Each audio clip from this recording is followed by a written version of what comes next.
Il a tiré ma chaise. Le geste était vif, calculé, d'une cruauté presque chirurgicale. Juste au moment précis où mes genoux commençaient à plier, au moment où mon corps s'abandonnait à la confiance aveugle que l'on accorde à un meuble, le vide s'est ouvert sous moi. Je n'ai pas eu le temps de crier. La gravité a pris le dessus instantanément. Je suis tombé lourdement en arrière, mes bras battant l'air inutilement comme ceux d'un pantin désarticulé. Le bruit a été esséurant. Mon dos a heurté le marbre froid du sol avec un fracas sourd, suivi immédiatement par le cliquetis cristallin de ma tête cognant contre la pierre. Une douleur fulgurante, électrique, a traversé ma colonne vertébrale, me coupant le souffle. Pendant une seconde, le temps s'est arrêté. Le monde est devenu flou, une mosaïque de lumières aveuglantes et de douleurs lancinantes. Et puis, le rire a commencé. Ce n'était pas un petit gloussement nerveux. C'était un rire gras, puissant, triomphant. Le rire de Théodore. Il se tenait au-dessus de moi, le visage tordu par une hilarité grotesque, son verre de champagne à la main, ne renversant pas une seule goutte alors que je gisais à ses pieds. Sa voix a résonné, amplifiée par l'acoustique parfaite de la salle de bal, traversant le silence choqué des 150 invités en smoking et robe de soirée. Ta place est au sol, ma pauvre fille. C'est exactement là que tu appartiens, dans la poussière, pendant que nous on touche les étoiles. Les invités, d'abord hésitants, ont commencé à suivre. Un rire ici, un gloussement là. L'effet de groupe, cette lâcheté collective qui pousse les gens à s'aligner avec le plus fort, a transformé la salle en une arène romaine où j'étais le gladiateur vaincu. J'ai tourné la tête, les larmes de douleur brouillant ma vue, cherchant un visage ami. J'ai vu ma sœur, Océane. Ma propre sœur. Celle pour qui j'avais sacrifié mon enfance. Elle ne m'a pas aidée. Elle a porté sa main manucurée à sa bouche pour dissimuler un sourire amusé, comme si ma souffrance était le clou du spectacle. J'étais allongée là, humiliée, prête à laisser le sol m'avaler tout entier, souhaitant disparaître pour toujours. C'est à ce moment précis qu'une ombre s'est dressée au-dessus de moi, bloquant la lumière du lustre. Ce n'était pas une main tendue pour m'aider. C'était une présence massive, autoritaire. J'ai cligné des yeux pour voir qui s'approchait. C'était son père. Monsieur Baudouin-Vallet. Le grand banquier. L'homme que tout le monde craignait dans cette ville. Il me fixait avec une intensité terrifiante. J'ai cru qu'il allait m'achever, qu'il allait ordonner à la sécurité de sortir les ordures. Théodore continuait de rire, s'attendant à ce que son père partage la blague. Mais le père n'a pas ri. Il a ouvert la bouche, et sa voix, basse mais tranchante comme un rasoir, a glacé le sang de son fils et fait taire la salle entière. Imbécile. Tu ris? Tu oses rire? Regarde-la bien, crétin. C'est elle qui tient ton avenir entre ses mains. Et je crois que tu viens de le briser.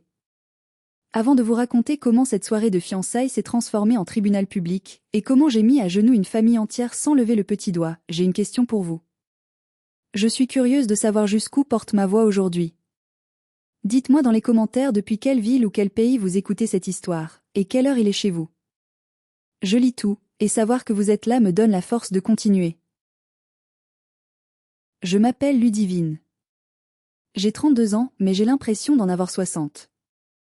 Dans l'album photo de ma famille, je suis le flou en arrière-plan. Je suis celle qui tient l'appareil photo, ou celle qui est allée chercher les boissons quand la photo a été prise. Techniquement, je ne suis pas invisible. Je prends de la place dans l'espace, je respire, je paie mes impôts, je consomme de l'oxygène. Mais pour ma famille, je suis aussi remarquable qu'un meuble utilitaire. Un vieux canapé qu'on garde parce qu'il est pratique pour s'asseoir quand on est fatigué, mais qu'on cache sous un drap quand on a des invités de marque. Mon quotidien, c'est le contraste brutal entre le froid et le bruit. Je suis gestionnaire de stock et superviseur logistique dans un immense entrepôt frigorifique à la périphérie industrielle de Lyon. Mon monde est un labyrinthe de béton et d'acier, fait de codes-barres, de palettes de bois rugueux, de bips incessants des scanners et de températures qui vous engourdissent les doigts même à travers les gants thermiques les plus épais. C'est un travail dur, physique, exigeant. Un travail d'homme, comme dirait ma mère, Chantal, avec ce petit pli de dégoût caractéristique au coin des lèvres, comme si elle sentait une mauvaise odeur chaque fois qu'elle parlait de ma carrière. Pour elle, une femme devrait être décorative. Une femme devrait être comme ma sœur, Océane. Océane a 27 ans. Elle est le soleil radieux autour duquel notre famille orbite désespérément. Blonde, riante, toujours un peu perdue, toujours besoin d'aide, toujours en train de battre des cils. Le bébé, comme l'appelle encore maman, même si elle approche de la trentaine. Océane n'a jamais eu froid. Océane n'a jamais porté de charge lourde. Océane est née pour être servie.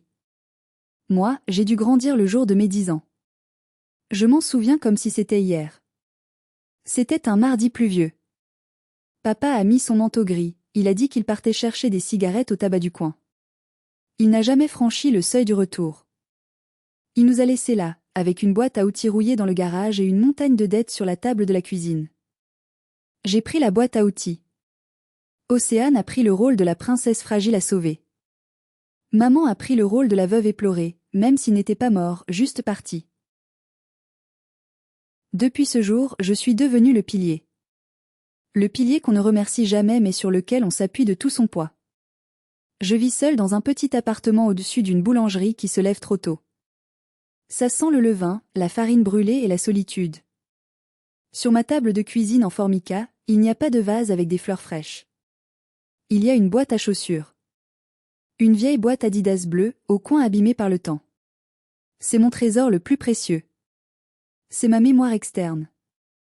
C'est mon assurance vie. Dedans, je garde tout. Absolument tout. Les reçus de loyer que j'ai payés pour maman quand elle était un peu courte à la fin du mois. Les factures de téléphone d'Océane que j'ai réglées pour qu'elle ne soit pas coupée de son précieux Instagram. Les tickets de caisse des courses alimentaires, les factures de garagiste pour la vieille voiture de maman, les preuves des virements bancaires pour des prêts jamais remboursés. Pourquoi je fais ça? Gaspard, mon compagnon, me le demande souvent. Gaspard est un homme doux, solide comme un chêne, avec des mains calleuses et un cœur immense. Il me dit souvent de jeter cette boîte maudite. Il me dit, Ludivine, ça te fait du mal de garder ces traces, laisse-le passer tranquille, tu te fais du mal à toi-même. Mais il ne comprend pas.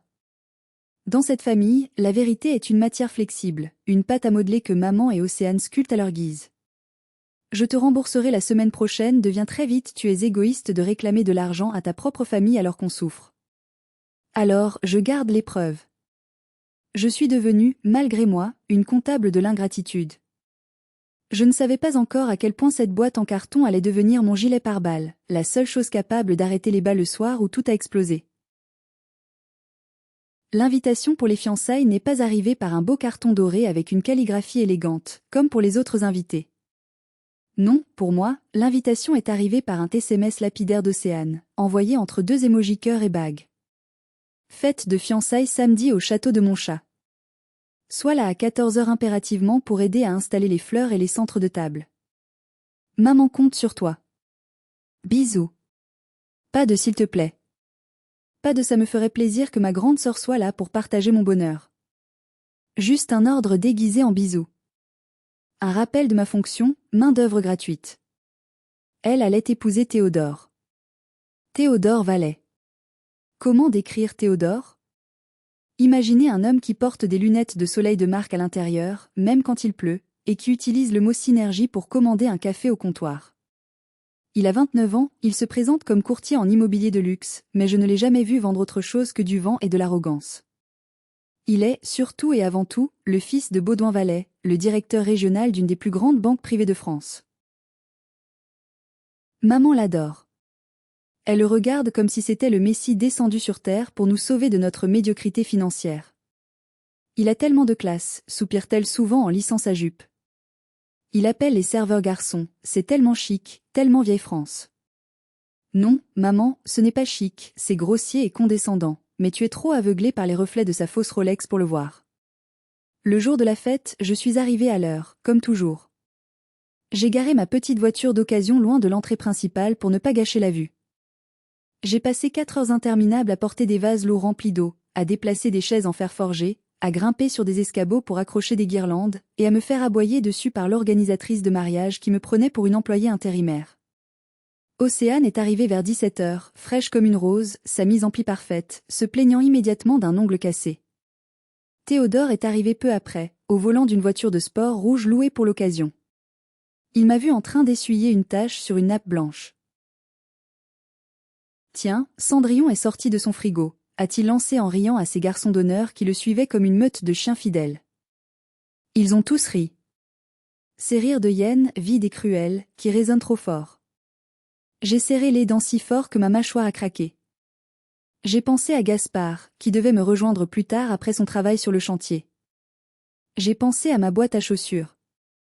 J'ai avalé ma rage, comme je le faisais depuis 20 ans. Félicitations pour ce soir, Théodore, ai-je dit poliment, gardant les yeux baissés sur mon chiffon. Il m'a regardé de haut en bas, notant mes chaussures plates confortables et mon pantalon de travail noir que je n'avais pas encore eu le temps de changer. Essaie de ne pas faire tache sur les photos officielles, Ludivine. Les invités ce soir sont des gens importants. Des gens de qualité. Pas des magasiniers. J'ai hoché la tête, ravalant les larmes de colère qui piquaient mes yeux. J'ai fini mon travail d'esclave. Je suis allé me changer dans les toilettes exiguës du personnel, au sous-sol. J'ai enfilé mon seul tailleur pantalon correct, un bleu marine simple mais élégant. Je me suis regardé dans le miroir piqué de taches de vieillesse. J'avais l'air fatigué. J'avais des cernes sous les yeux. Mais j'avais l'air honnête. Et dans quelques heures, l'honnêteté allait être la seule monnaie valide dans ce château de mensonges. Ce que Théodore et Océane ignoraient, ce que maman ignorait en souriant bêtement devant les lustres en cristal ce soir-là, c'est ce qui s'était passé exactement 48 heures plus tôt. Le destin a parfois une façon ironique de frapper à votre porte. C'était un jeudi après-midi gris. J'étais sur le chariot élévateur, à 6 mètres du sol, en train de déplacer une palette de surgelés, quand ma montre connectée a vibré contre mon poignet. Une alerte de sécurité urgente de ma banque. Ludivine, confirmez-vous la demande de prêt rénovation habitat de 48 500 €? Signature électronique en attente de validation finale. J'ai failli lâcher les commandes. Le chariot a fait une embardée. 48 500 €? Je n'avais jamais demandé un tel prêt. Je n'avais même pas de projet de rénovation. J'ai garé l'engin en urgence, les mains tremblantes, le cœur battant à tout rompre dans ma poitrine. J'ai sorti mon téléphone et j'ai ouvert l'application bancaire. Les détails s'affichaient sur l'écran, précis, terrifiants, indéniables. Type de prêt, crédit consommation affecté. Montant, 48 500 €.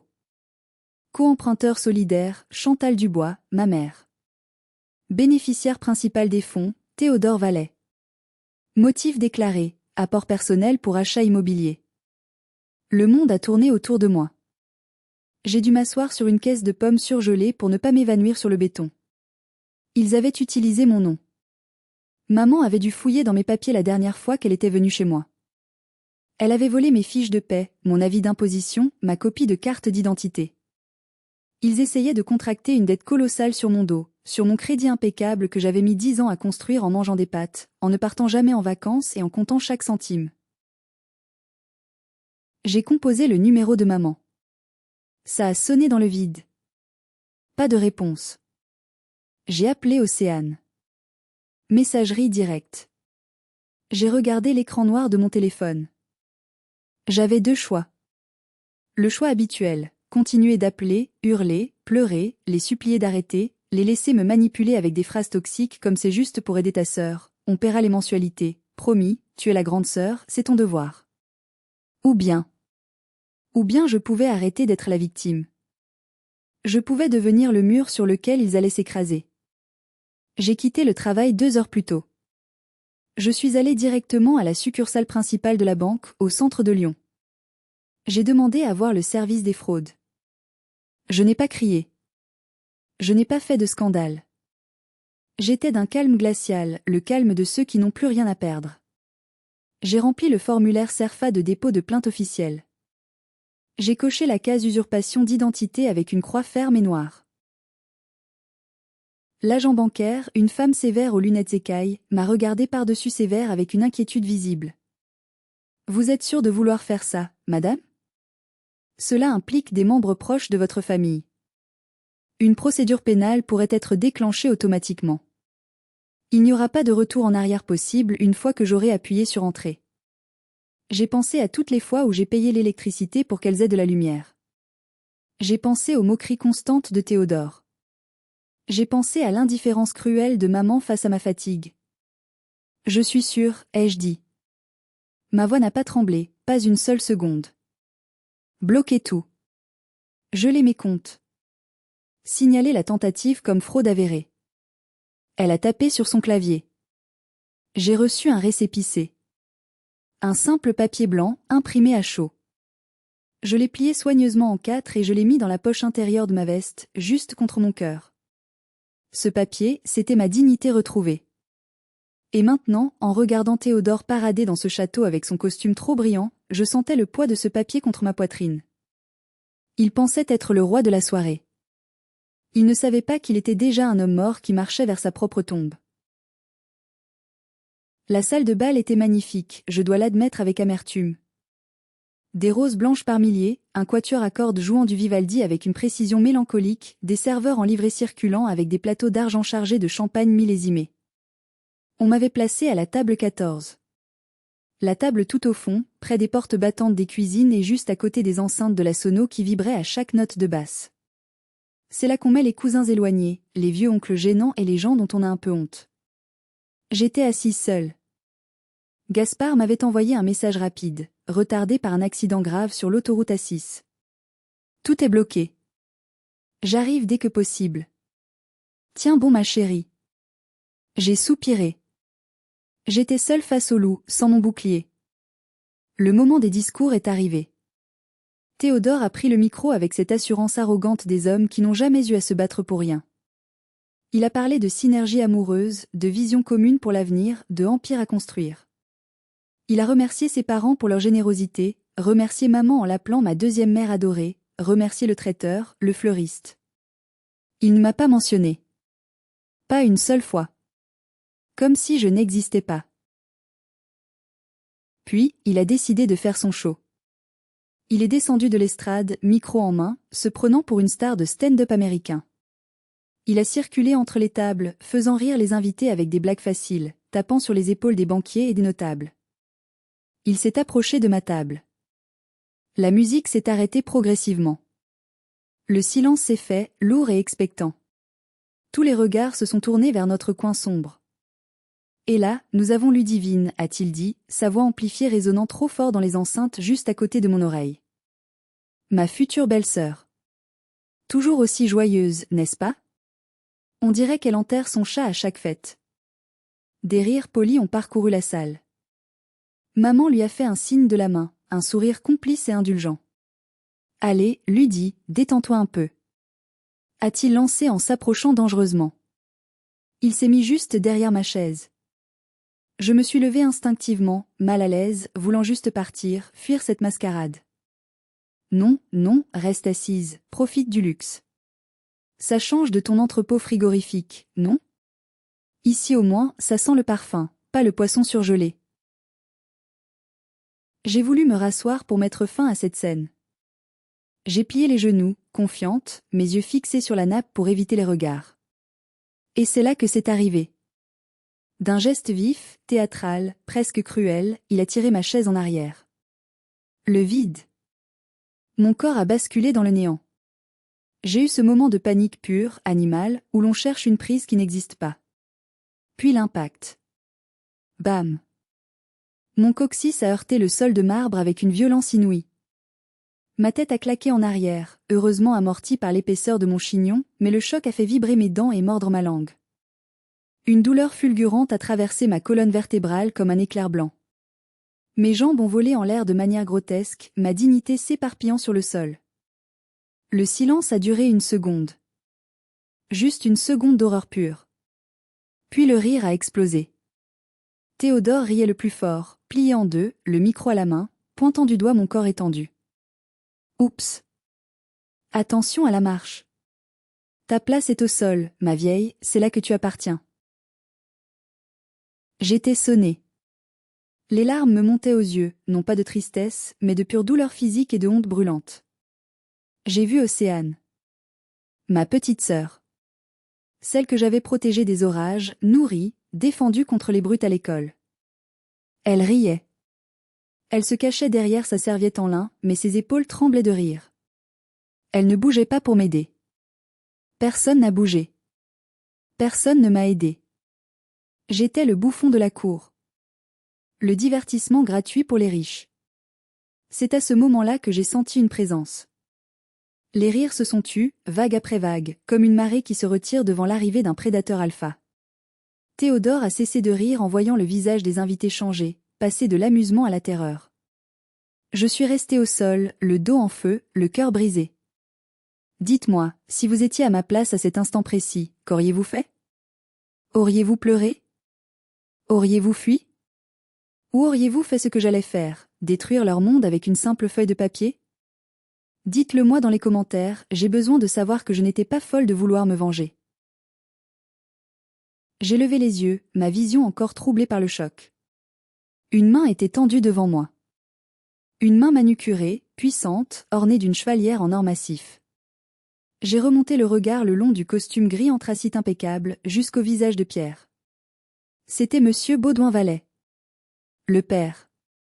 Le patriarche. Il ne souriait pas. Ses yeux gris acier, d'habitude indifférents et lointains, brûlaient d'une colère froide, contenue mais terrifiante. Il ne regardait pas son fils. Il me regardait moi. Il m'a aidé à me relever avec une délicatesse et une force surprenantes pour un homme de son âge. Ma robe était froissée, mon dos me lançait des éclairs de douleur à chaque mouvement, mais sa poigne était ferme, comme une ancre dans la tempête. Une fois debout, il ne m'a pas lâché la main. Il s'est tourné lentement vers son fils. « Tu trouves ça drôle, Théodore ?» Sa voix n'était pas forte, il n'a pas crié. Mais elle portait plus loin que n'importe quel micro. C'était la voix de quelqu'un qui a l'habitude d'être obéi sans question, la voix de quelqu'un qui commande des armées d'argent. Théodore a bafouillé, son sourire vacillant et mourant sur ses lèvres. « Allez papa, c'est juste une blague, détends-toi. C'est Ludivine, elle n'a pas d'humour, c'est tout. C'est bon enfant. » Une blague, répéta Baudouin, comme s'il goûtait un mot empoisonné. Il se tourna vers moi, me scrutant comme s'il cherchait une confirmation, une vérité cachée. Mademoiselle. Ludivine, c'est cela? J'ai hoché la tête, incapable de parler, ma gorge serrée par l'émotion. C'est vous qui avez déposé une alerte fraude au niveau 1 de la BNP Grand Lyon ce jeudi après-midi? Dossier numéro 118B. Le silence dans la salle est devenu absolu. On aurait pu entendre une épingle tomber sur la moquette épaisse. Le visage de Théodore a perdu toute couleur. Il est passé du rouge hilar au blanc cadavérique en une fraction de seconde. Maman, assise à la table d'honneur, a lâché sa flûte de champagne. Le cristal s'est brisé sur le sol, mais personne n'a fait attention au bruit. Tous les yeux étaient fixés sur nous. Oui, ai-je murmuré. Ma voix était rauque, brisée, mais audible. C'est moi. Théodore a essayé d'intervenir, la panique déformant ses traits. Papa. Qu'est-ce que tu racontes? Ce n'est pas le moment, on est à ma fête. Ne gâche pas tout. T'es à fête? Rugit soudain Baudouin. Le masque du banquier calme tomba, révélant le père furieux. C'est ma fête. C'est MON argent qui paie ce château, ce champagne que tu bois, et tes costumes ridicules. Et tu oses humilier la seule personne dans cette pièce qui a assez d'intégrité pour refuser de financer tes mensonges? Il lâcha ma main et s'avança vers son fils. Théodore recula, trébuchant presque sur le pied du micro. J'ai reçu le rapport de conformité hier soir, continua Baudouin, impitoyable, martelant chaque mot. Tentative de prêt frauduleux. Falsification de signature. Usurpation d'identité. Bénéficiaire, Théodore Vallet. Victime, Ludivine, sa future belle-sœur. Un murmure d'horreur parcourut la salle comme une onde de choc. Les invités commençaient à comprendre. Ce n'était plus une fête de fiançailles. C'était une exécution publique. Les sourires s'effaçaient, remplacés par des regards choqués et des chuchotements scandalisés. Papa, s'il te plaît, gémit Théodore, redevenant un petit garçon pris la main dans le sac. J'ai honte, coupa Baudouin. J'ai honte que tu portes mon nom. Tu as essayé de voler cette femme, de ruiner sa vie financière, et maintenant tu la jettes par terre pour amuser tes amis? Il se tourna vers moi, et pour la première fois, j'ai vu de la douleur, une vraie douleur paternelle, dans ses yeux. Mademoiselle, je vous présente mes excuses les plus sincères. Au nom de la famille Vallet. Venez avec moi. Il m'a guidé hors de la salle de bal, me laissant le bras pour me soutenir car je boitais légèrement. Nous avons traversé le couloir sous les regards médusés des serveurs et sommes entrés dans un petit salon privé, loin des regards, aux murs tapissés de livres anciens et de boiseries sombres. Dès que la lourde porte en chêne s'est refermée, le bruit de la fête s'est éteint, remplacé par le tic-tac d'une horloge ancienne. Il m'a fait asseoir dans un fauteuil en cuir profond. Vous voulez de l'eau? Ou quelque chose de plus fort? De l'eau, s'il vous plaît, ai-je répondu. Il m'a servi un verre d'eau d'une carafe en cristal, ses mains tremblaient légèrement. Ce titan de la finance, cet homme inébranlable, était ébranlé. Il s'est assis dans le fauteuil face à moi, posant ses coudes sur ses genoux. J'ai vu votre dossier complet, dit-il en me regardant droit dans les yeux. Quand l'alerte est remontée à la direction régionale, j'ai cru à une erreur administrative. Mon fils. Mon fils a des défauts, je le sais. Il est vaniteux, paresseux, il aime trop le paraître. Mais un voleur? Un escroc? Il se passa une main sur le visage, un geste de fatigue infinie. Il a imité votre signature? J'ai sorti le récépissé de ma poche. Le papier était un peu froissé, mais toujours lisible. Et celle de ma mère. Mais elle était d'accord. Elle lui a donné mes papiers personnels. Elle savait. Baudouin ferma les yeux, encaissant le coup. La complicité maternelle. C'est encore pire. C'est une trahison absolue. Il me regarda à nouveau, avec un respect nouveau. Ludivine, vous ne le savez peut-être pas, mais vous avez sauvé ma banque d'un scandale majeur. Et vous m'avez sauvé de financer un mariage basé sur le mensonge absolu. Ce prêt de 48 500 €, c'était pour couvrir ses dettes de jeux en ligne et de crypto-monnaies. Il n'y a pas d'achat immobilier. Il n'y a pas d'appartement. Tout est faux. Je n'étais même pas surprise. Juste fatiguée. Profondément épuisée par tant de mensonges. Je ne veux pas de votre argent, monsieur Vallet. Je ne veux pas de scandale. Je veux juste qu'on me laisse tranquille. Je veux que mon nom soit propre. Je ne veux plus être leur vache à lait. Votre nom sera plus que propre, promit-il avec une intensité farouche. Je vais personnellement veiller à ce que l'audit soit terminé lundi matin à la première heure. Théodore ne touchera plus un centime de ma fortune. Et pour votre mère? Il hésita, pesant ses mots. Vous savez que si vous maintenez la plainte pénale, il risque la prison ferme? Faux et usage de faux, tentative d'escroquerie, c'est grave. J'ai regardé mes mains. Mes mains de travailleuse, abîmées par le froid, les coupures de carton, le travail honnête. J'ai pensé à mon dos qui me faisait souffrir, une douleur sourde et lancinante. J'ai pensé au rire d'Océane. J'ai pensé à toutes les fois où maman m'avait dit que je devais me sacrifier pour la famille. Je ne retirerai pas ma plainte, dis-je doucement mais fermement. S'ils doivent payer, ils paieront.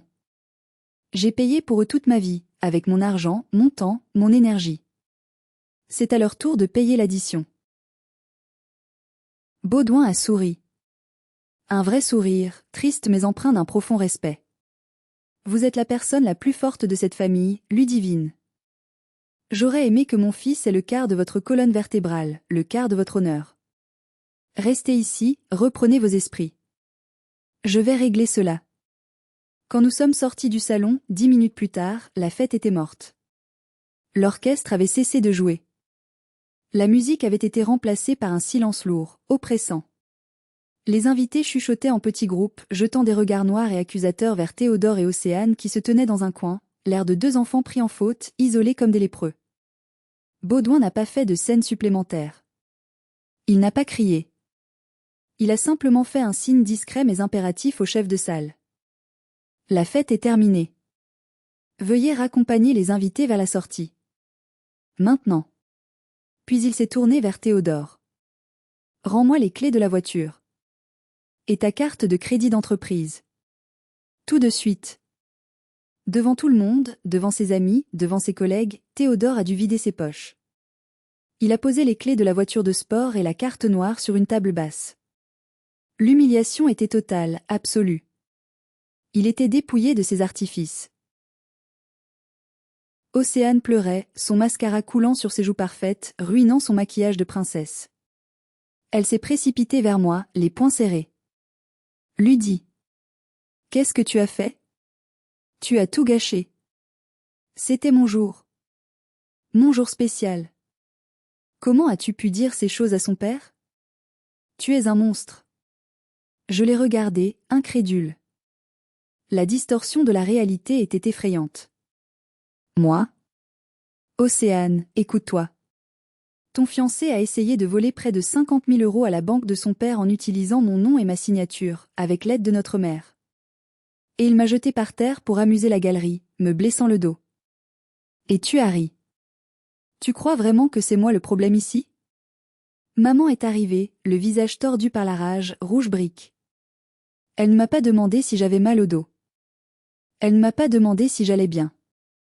Elle m'a pointé un doigt accusateur, tremblant de fureur. Espèce de vipère jalouse. Tu n'as jamais supporté que ta sœur soit heureuse et aimée. Tu as inventé cette histoire de fraude pour briser son couple parce que tu es aigri. Parce que toi, tu finiras seul avec tes chats dans ton appartement minable. Tu es une honte pour cette famille. Je te maudis. Ça suffit. Une voix familière et puissante a tonné derrière moi. C'était Gaspard. Il était là, encore en tenue de travail, ses bottes de chantier couvertes de poussière, son gilet réfléchissant à la main. Il avait couru. Il s'est interposé entre ma mère et moi, faisant un rempart infranchissable de son corps large protecteur. Ne l'approchez plus, gronda-t-il, sa voix vibrant de colère contenue. Plus jamais. Vous n'êtes pas une mère. Une mère protège ses enfants. Vous êtes un parasite. Vous vous nourrissez d'elle depuis des années. C'est fini. Il m'a pris doucement par les épaules, vérifiant mon état avec des yeux inquiets. Viens, Ludie. On rentre. On n'a plus rien à faire ici. J'ai laissé ma mère hurler des insultes dans le vide, sa voix se brisant dans l'indifférence générale. J'ai laissé Océane s'effondrer sur sa robe de princesse inutile, sanglotant sur ses rêves brisés. J'ai marché la tête haute, soutenue par Gaspard, sous le regard approbateur et silencieux de Monsieur Baudouin qui hochait la tête. En sortant du château, j'ai inspiré l'air frais de la nuit. Ça sentait l'herbe coupée, la pluie et la liberté. Mais je savais que la guerre ne faisait que commencer. Les monstres ne meurent pas si facilement, ils reviennent toujours pour une dernière attaque. Les jours suivants ont été un enfer numérique. Mon téléphone, que j'avais mis en mode silencieux pour essayer de dormir, s'est transformé en une grenade dégoupillée. Dès le dimanche matin, les notifications pleuvaient. Tante Martine, comment as-tu pu faire ça à ta sœur? Annuler un mariage le jour même? Tu es cruelle et sans cœur. On ne lave pas son linge sale en public. Cousine Julie, on a compris que t'es jalouse parce que tu n'es pas mariée, mais porter plainte contre ta propre mère? Tu vas aller en enfer pour ça. Oncle Pierre, retire ta plainte immédiatement ou ne remets plus jamais les pieds au repas de famille de Noël. Tu es la honte du clan. Il ne savait rien. Il ne connaissait que la version d'Océane et de maman, la méchante sœur aînée a menti, a exagéré une petite blague innocente avec une chaise pour se venger et détruire le bonheur des autres. Ils ignoraient la dette, la fraude, les années d'abus financiers. C'est ce qu'on appelle les singes volants dans la psychologie du narcissisme, les envoyés du manipulateur, chargés de harceler la victime pour la faire revenir dans le rang. Mais le pire est venu de l'extérieur. Une attaque que je n'avais pas vue venir. Mélusine. Mélusine est l'ex de Gaspard. Elle travaille dans l'événementiel local et elle était à la fête, invitée par Théodore. Elle me déteste parce que Gaspard est heureux avec moi, parce que j'ai réussi là où elle a échoué. Le lundi matin, une collègue m'a montré Facebook avec un air gêné. Mélusine avait posté une photo. Une photo floue, prise au moment exact où j'étais au sol, les jambes en l'air, l'air ridicule et vulnérable. La légende disait, quand la belle-sœur aigrie et fauchée se jette par terre pour attirer l'attention et gâcher le mariage du siècle. Certaines personnes sont prêtes à tout pour détruire le bonheur des autres. #drama queen, #jalousie, #honte, #karma. Le post avait déjà 400 partages. Les commentaires étaient atroces. Quelle folle, morte de rire, la pauvre mariée, elle mérite des claques. J'ai senti la nausée monter dans ma gorge. Mélusine ne s'attaquait pas seulement à ma famille, elle s'attaquait à mon image publique, à ma réputation. Dans une petite ville comme la nôtre, une telle réputation peut vous tuer professionnellement. Si mes fournisseurs ou mes clients voyaient ça. Il faut répondre, a dit Gaspard, furieux, en voyant mes mains trembler devant l'écran. Je vais aller la voir, je vais lui faire bouffer son téléphone. Non, ai-je dit, retrouvant mon calme glacial, celui que j'avais à la banque. On ne répond pas aux commentaires. On ne se bat pas dans la boue avec les cochons. On répond avec la loi. Je suis allé chercher ma boîte à chaussures. J'ai sorti mon ordinateur portable. J'ai ouvert un nouveau dossier nommé guerre nucléaire. J'allais leur montrer ce que Drama Queen voulait vraiment dire. Le lendemain, le cauchemar a franchi les portes de mon sanctuaire, mon entrepôt. C'était le seul endroit où je me sentais en sécurité, respecté pour ma compétence et non jugé sur mon apparence ou ma famille. J'étais en train de superviser le déchargement délicat d'un camion de produits de la mer quand j'ai entendu des cris stridents à l'accueil. Je veux voir ma fille. Laissez-moi passer. C'est une urgence vitale. Elle travaille ici, je suis sa mère. Mon sang s'est glacé. C'était Chantal. Elle a forcé le passage, bousculant la jeune réceptionniste effrayée. Elle est arrivée dans la zone de chargement, échevelée, les yeux rouges, vêtue de noir comme une veuve sicilienne, jouant la mère éplorée à la perfection théâtrale. Devant mes collègues, devant mes caristes costauds qui s'arrêtaient de travailler, devant mon patron, Monsieur Durand, qui passait par là avec un client important. Elle m'a vue. Elle a couru vers moi et s'est jetée à mes genoux. Littéralement. Sur le béton sale et froid de l'entrepôt. Ludivine. Je t'en supplie. Hurlait-elle en s'accrochant à mes jambes de pantalon. Tout le travail s'est arrêté. Les machines se sont tues. Le silence était pesant. Les chauffeurs routiers regardaient, bouche bée, cette scène surréaliste. Monsieur Durand, un homme strict et professionnel, s'est approché, les sourcils froncés d'incompréhension et de colère. Ludivine ? Qu'est-ce que c'est que ce cirque ? Nous avons des normes de sécurité ici. Qui est cette femme ? J'aurais pu mourir de honte. Je sentais mon visage brûler comme si on m'avait giflé. C'était sa tactique ultime, la terre brûlée. Me faire honte publiquement, détruire mon environnement professionnel pour me forcer à plier, à retirer ma plainte pour faire cesser le spectacle. Elle savait que je tenais à mon travail plus que tout, que c'était ma seule indépendance. J'ai regardé cette femme à genoux, qui pleurait sans larmes réelles. Cette femme qui avait vendu mon identité pour un gendre riche, qui m'avait regardé tomber sans bouger. Je n'ai rien ressenti. Pas de pitié. Pas d'amour. Pas même de colère. Juste du dégoût. Un froid absolu. J'ai reculé d'un pas pour qu'elle ne me touche pas, me libérant de son étreinte toxique. J'ai regardé mon patron droit dans les yeux, le menton haut. Monsieur Durand, je suis profondément désolé pour ce trouble. Cette personne est en train de faire une crise d'hystérie suite à une plainte pénale officielle que j'ai déposée contre elle pour fraude bancaire et usurpation d'identité. Je vais appeler la sécurité immédiatement pour la faire évacuer. Maman s'est figée. Elle a arrêté de pleurer instantanément. Le masque de la douleur est tombé, révélant la haine pure en dessous. Elle s'est relevée, époussetant ses genoux avec rage. Tu oses, siffla-t-elle, les yeux exorbités. Tu oses me traiter comme ça devant tes patrons ? Sécurité. Ai-je crié d'une voix de commandement. Faites sortir cette personne. Elle n'est pas autorisée sur le site. 2 gardes sont arrivés et l'ont escortée dehors fermement. Elle hurlait que j'étais une fille ingrate, un monstre, qu'elle allait me déshériter, de quoi ? De ses dettes ? Une fois la porte refermée, le silence est retombé. Monsieur Durand m'a regardé longuement. Fraude bancaire ? A-t-il demandé, sceptique. Usurpation d'identité et tentative de détournement de 48 000 €, ai-je précisé calmement, bien que mes jambes soient en coton et que mon cœur batte à 200 à l'heure. J'ai toutes les preuves juridiques et le rapport de la banque dans mon bureau si vous avez besoin de vérifier mon intégrité, monsieur. Il a hoché la tête, impressionné par mon sang-froid.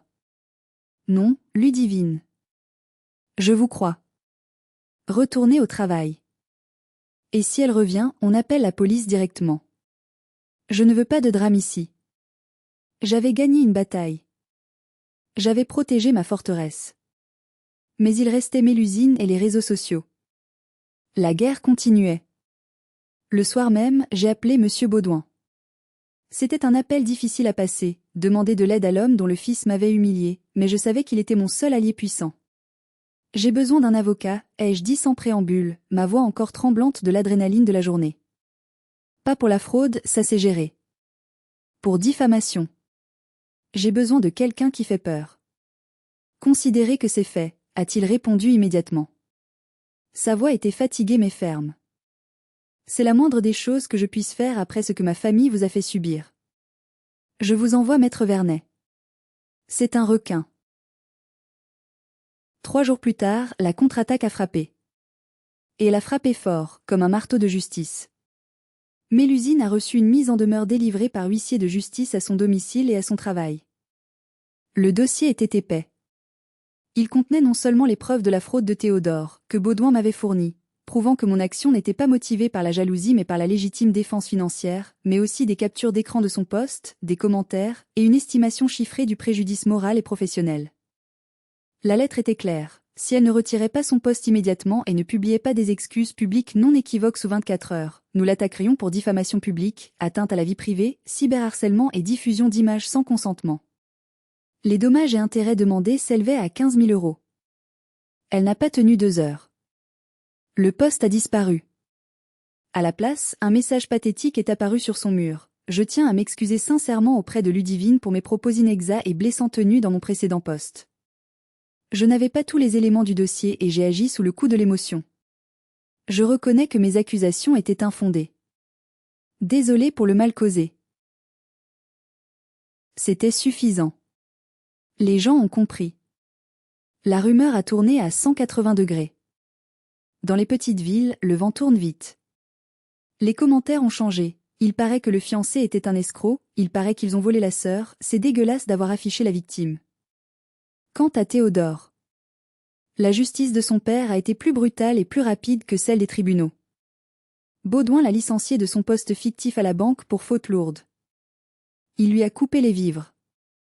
Il l'a fait expulser de son appartement de fonction. Il lui a retiré la voiture.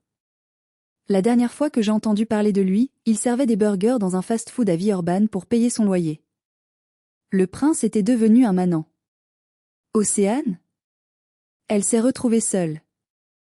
Sans fiancé riche, sans mariage de princesse, sans bague au doigt, et avec une mère qui lui reprochait désormais d'avoir choisi un loser et d'avoir tout perdu. Le karma n'est pas une force mystique, chers amis. C'est juste la conséquence logique et inévitable des actions stupides et méchantes. Une semaine plus tard, mon téléphone a sonné. C'était un vendredi soir. Gaspard et moi regardions un film, tranquille. C'était maman. J'ai hésité longuement en regardant l'écran clignoter. Je voulais entendre ce qu'elle avait à dire maintenant que son château de cartes s'était effondré, maintenant qu'elle n'avait plus de cartes à jouer. J'ai décroché, mettant le haut-parleur pour que Gaspard puisse entendre. Allô ? Sa voix était douce. Trop douce.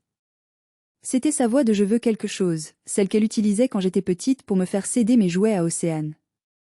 Ludivine, ma chérie. Comment vas-tu ? C'est maman. J'ai failli rire de nervosité. Je vais bien, Chantal. Je vais très bien. Que veux-tu ? Écoute. Océane est dévastée. Elle ne mange plus, elle ne sort plus de sa chambre. Les acomptes du traiteur sont perdus. On a une dette de 15 000 € pour l'annulation du château car on n'a pas respecté le délai de préavis. Il menace de nous envoyer les huissiers la semaine prochaine. Elle a marqué une pause, attendant que je propose de l'aide, comme je l'avais toujours fait depuis mes 18 ans. C'était le script habituel. Problème, appel à Ludivine, Ludivine paie, Ludivine est oubliée. C'est terrible, dis-je d'un ton neutre, sans aucune émotion. Oui. Alors je pensais. Comme tu as économisé pour ton projet d'achat d'appartement, et que finalement tu n'en as pas besoin tout de suite. Peut-être que tu pourrais nous avancer l'argent ? Juste pour éviter le scandale ? Pour ta sœur ? On te remboursera quand Théodore, enfin, quand Océane trouvera du travail. J'ai regardé ma boîte à chaussures sur la table. Elle était pleine de souvenirs douloureux.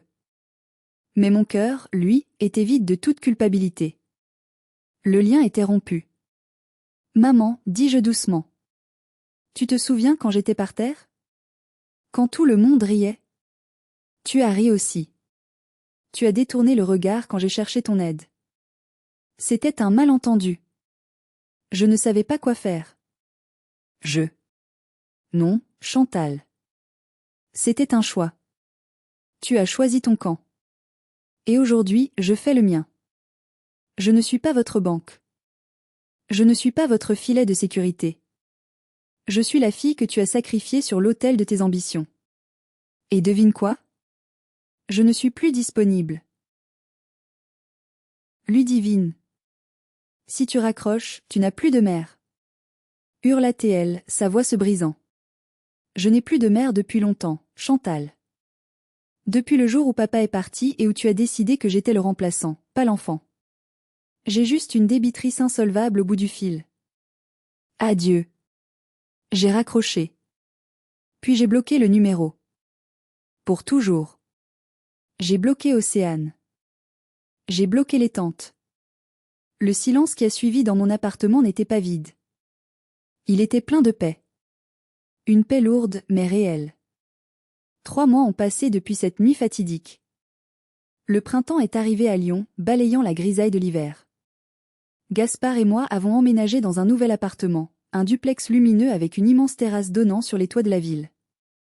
J'ai utilisé mes économies, celles que maman voulait prendre pour payer ses erreurs, pour l'apport personnel. L'appartement est à mon nom.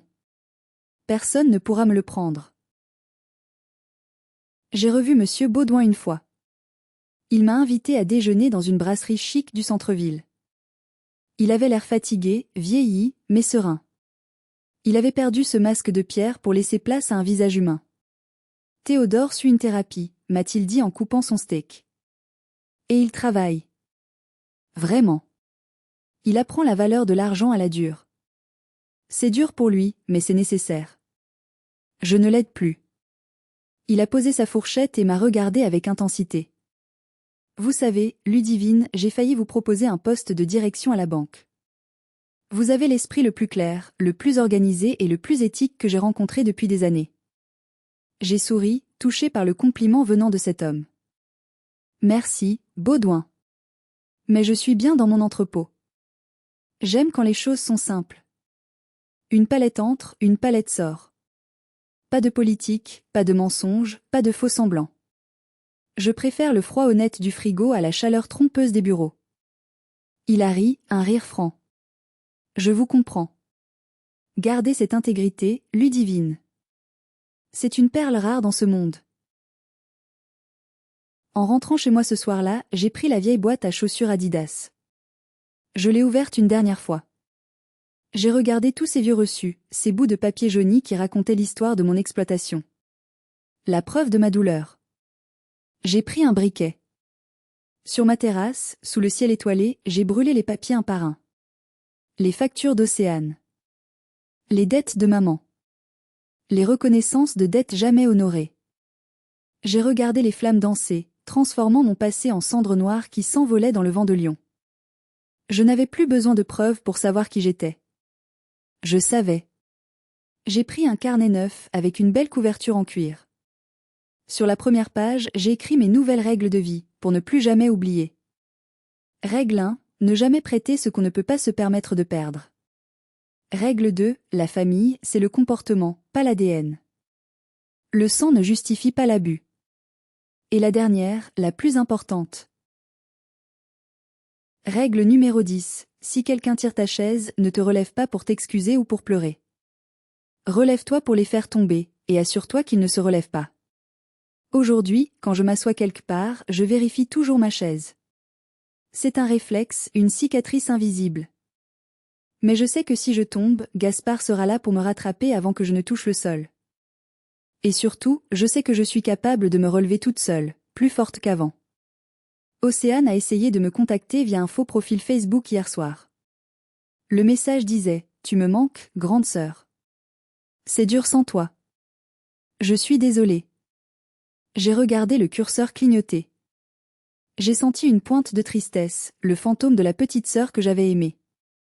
Mais j'ai aussi vu le piège. Le vampire qui a faim revient toujours vers sa proie préférée. J'ai supprimé le message sans le lire jusqu'au bout. J'ai bloqué le profil. La frontière entre la cruauté et le respect de soi est mince, parfois floue. Mais j'ai enfin appris à marcher sur cette ligne sans tomber du mauvais côté. Je m'appelle Ludivine. J'étais la sœur invisible, la banque gratuite, le paillasson. Maintenant, je suis celle qu'on ne peut plus ignorer. Je suis celle qui a dit non. Et ce non a été le mot le plus puissant de ma vie. Merci infiniment d'avoir écouté mon histoire jusqu'au bout.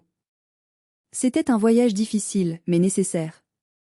C'était mon voyage du sol froid d'un château vers la chaleur de la liberté. Et vous? Avez-vous une boîte à chaussures pleine de secrets? Avez-vous des gens dans votre vie qui tirent votre chaise? S'il vous plaît, si cette histoire a résonné en vous, laissez un like. C'est un petit geste pour vous, mais c'est énorme pour moi. Et surtout, partagez votre expérience dans les commentaires. Avez-vous déjà coupé les ponts avec un membre toxique de votre famille? Comment vous êtes-vous senti après? Coupable? Ou libre? Abonnez-vous à la chaîne pour ne pas rater les prochaines histoires de justice et de résilience. Ensemble, nous sommes plus forts. Prenez soin de vous, et gardez toujours un œil sur votre chaise. Au revoir.